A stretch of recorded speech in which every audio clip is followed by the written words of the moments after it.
The European season of the FIA World Endurance Championship will come to an end after the 6 hours of the Nurburgring, and the sunshine and the huge 62,000 weekend crowd have supported this event marvellously. The drivers and teams have done their best to ensure that Europe gives the World Championship a great send-off, with all three of the major manufacturers battling hard at the head of the P1 field. In the GT category, the first big drama was for the championship leaders and defending world champions, the AF Corsa 51 Ferrari, with Jimmy Bruni on board, towed back into the pits. Issues for Porsche too, when in a dominating position they started to have problems with their fuel flow. They were simply using too much petrol on the number 18 car, and a huge lead that had been banked by Swiss driver Neil Jani disappeared. 3 times they were called back to the pits for a total of 1 minute and 35 in penalties, plus about another 3 minutes in driving through the pits themselves. Nevertheless, the 17 car, buoyed by the pace shown by their teammates, was able to hold on to the lead. Debris on the Vidal chicane has brought out a couple of full course yellows.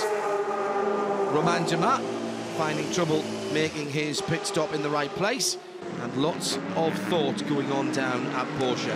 Not plain sailing for CLM either, who lost the rear wing, and Fred Makovicky can count himself lucky not to have been penalised under full course caution, driving into the back of the second place Ferrari. James Collado not very happy at the treatment meted out to his teammate. Another full course caution for more clean-up after the Alpine went off. All of the leading teams taking the opportunity to make their stops. And now it's a run to the flag.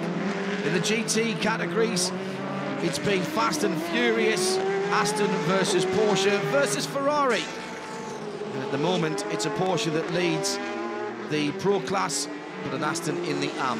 And then just a few moments ago, the battle for second position, Ben Treluet and Neil Jani at it hammer and tongs, with Treluet struggling for pace, but desperate and determined enough to hold on to second place, at least for the time being. In the background, Luca Di Grassi, his teammate, closing in, perhaps able to give him some respite, and indeed that was the case a couple of laps later. Di Grassi closing in on the Porsche driver Jani down the inside at the Dunlop hairpin.